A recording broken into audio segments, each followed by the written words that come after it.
नमस्कार दोस्तों, आपका स्वागत है। आज जो हम कहानी देखने वाले हैं दोस्तों, वो एक सच्ची कहानी है। ये जिस इंसान की कहानी है दोस्तों, उसका नाम है एडगर। एडगर हमसे ये कहते हैं कि 2008 में घटी ये घटना है। वो अपने कार से जा रहे थे और क्या हुआ दोस्तों, बीच में रास्ते पर उनका बहुत बड़ा एक्सीडेंट हो गया। वो ये कहते हैं कि चीज़ें इतने जल्दी बदल गई कि मुझे कुछ भी पता नहीं चला आखिर मेरे साथ क्या हुआ। और उसके बाद वो हमसे ये कहते हैं कि उन्होंने अपने आप को एक अलग ही एक सुरंग में ऐसे जाते हुए देखा। पहले तो उस सुरंग में बहुत ही ज़्यादा अंधेरा था, लेकिन धीरे धीरे जैसे वो जाते गए तब से थोड़ा सा वहाँ पर उजाला उन्होंने देखा। और वो ये कहते हैं कि मेरे सामने उन्होंने बहुत सारी आत्माओं को देखा।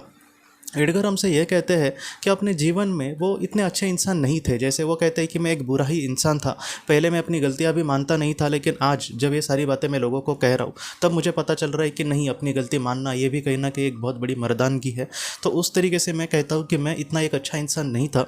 मैंने अपने जीवन में जिनके साथ अच्छा किया होगा, उससे बहुत ज़्यादा लोगों के साथ बुरा किया था।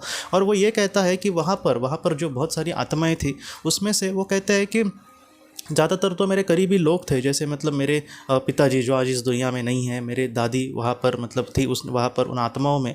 और एडगर हमसे ये कहते हैं कि वहाँ पर कुछ ऐसे भी लोग थे जिनके साथ मैंने बहुत ही ज़्यादा बुरा व्यवहार किया था पृथ्वी पर। लेकिन वो ये कहते हैं कि उस दुनिया में जाने के बाद उनका मेरे लिए एक जो सच्चा प्यार था वो कहीं ना कहीं उनकी आंखों से दिख रहा था। बाद में एडगर हमसे ये कहते हैं कि उसको ही बहुत ही ज़्यादा बुरा लगा उन आत्माओं को देख कर कि मैंने उनके साथ कितना बुरा किया पृथ्वी पर, और आज फिर भी वो मेरा कहीं ना कहीं अच्छा चाह रहे हैं। तब एडगर हमसे ये कहते हैं दोस्तों, ये बात बहुत ज़्यादा मुझे महत्वपूर्ण लगी। एडगर ये कहते हैं कि मैंने बिना सोचे समझे उनसे दिल से माफ़ी मांगनी चाहिए कि मुझे सच में माफ़ कर देना, मैंने आपके साथ बहुत ज़्यादा बुरा किया पृथ्वी पर। तब उन सारे लोगों ने, उन सारी आत्माओं ने दोस्तों तुरंत, वो कहते हैं कि उनको सोचना भी नहीं पड़ा, कुछ भी नहीं, उन्होंने तुरंत कहा कि तुम्हें माफ़ी मांगने की ज़रूरत नहीं है, हम बड़े दिल से तुम्हें माफ़ करते हैं और हम सब पर तुम्हें पूरा विश्वास है कि तुम जितने बुरे थे उससे भी बहुत ज़्यादा अच्छे इंसान ज़रूर बन सकोगे, बस तुम्हें कोशिश करनी होगी। तो एडगर ने कहा कि जैसे हमें अपने आप पर भरोसा नहीं है, लेकिन हम जिनको अपना आदर्श मानते हैं या फिर हम जिनको अपना सब कुछ मानते हैं, ऐसे लोग जो हमारे लिए बहुत ज़्यादा महत्वपूर्ण होते हैं, अगर ऐसे लोग हमसे कहे कि हमें तुम पर भरोसा है कि तुम एक अच्छे इंसान बन सकोगे या फिर वो कर सकोगे जिससे तुम्हारा कुछ अच्छा होगा, तो वो कहता है कि बहुत ज़्यादा हमें मोटिवेशन मिलता है। और वैसे ही एडगर के साथ हुआ। और एडगर ने कहा कि आपने जैसे कहा है, मैं जैसे एक अच्छा इंसान बनने की ज़रूर कोशिश करूँगा।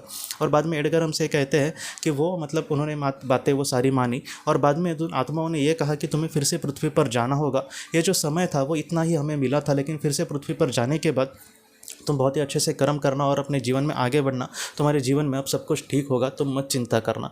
और एडगर कहता है कि मैं फिर से पृथ्वी पर लौट आया। और आने के बाद वो पूरी तरीके से वो कहता है कि पहले तो मैं कुछ दिन उनको अस्पताल में रहना पड़ा, और बाद में जैसे वो ठीक हो गए, वो पूरी तरीके से बदल गए थे।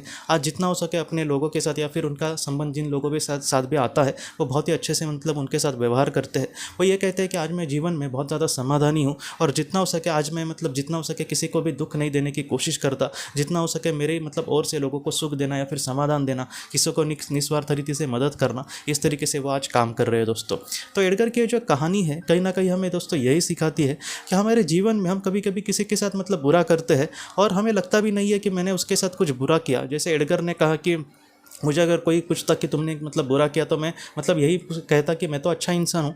लेकिन उस दुनिया में जाने के बाद उनको पता चला कि वो सच में एक अच्छे इंसान नहीं थे, और जिन लोगों के साथ उन्होंने बुरा किया था उन्होंने भी बड़े दिल से उनको माफ़ किया। और वो बात उनको बहुत बड़ी लगी कि इनके साथ मैंने इतना बुरा व्यवहार करके भी वो आज मुझे माफ़ कर रहे, और वो एक विश्वास जता रहे हैं कि तुम एक अच्छे इंसान बन रहे हो। तो उसी तरीके से हमारे जीवन में भी दोस्तों हमें जितना हो सके लोगों को खुशियाँ देने की कोशिश करनी होगी। जो हमारे अपने हैं या फिर ऐसे लोग जिनका हमारे साथ संबंध आता है, उनको हमें पूछने की भी ज़रूरत है कि मुझसे ऐसा कुछ हो नहीं रहा ना जिससे तुम्हें बुरा लग रहा है। तो इस तरीके से अगर हम अपने जीवन में आगे बढ़ेंगे तो हमारी जो गलतियां है वो हमें समझ आ सकती है। क्योंकि आजकल मैं बहुत लोगों को देखता हूँ कि उनको अपनी गलतियां ही समझ नहीं आती, उनको यही लगता है कि वो अच्छा ही कर रहे हैं।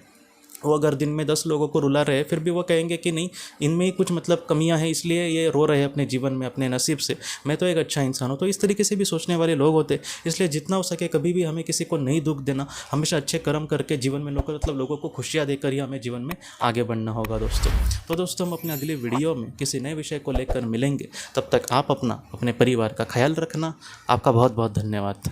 जिंदगी की रोशनी ये एक कंसल्टेंसी है जो ऐसे लोगों को मदद करने की कोशिश करती है जिन्होंने किसी अपने को खोया है या फिर जो लोग अपने जीवन में बहुत ही ज़्यादा दुखी है। जो लोग इस संस्था के साथ जुड़ते हैं उन्हें पास्ट लाइफ रिग्रेशन की ऑडियोज़ भेजी जाएगी, जिससे घर बैठे वह पास्ट लाइफ रिग्रेशन का अभ्यास कर सकते हैं। और उन्हें 5 मेडिटेशन ध्यान की भी ऑडियोज़ भेजी जाएगी और इसके साथ साथ उन्हें PDF किताबें भेजी जाएंगी जो हिंदी और अंग्रेज़ी में है, जो मोबाइल पर या फिर लैपटॉप पर आप उसे पढ़ सकते हैं।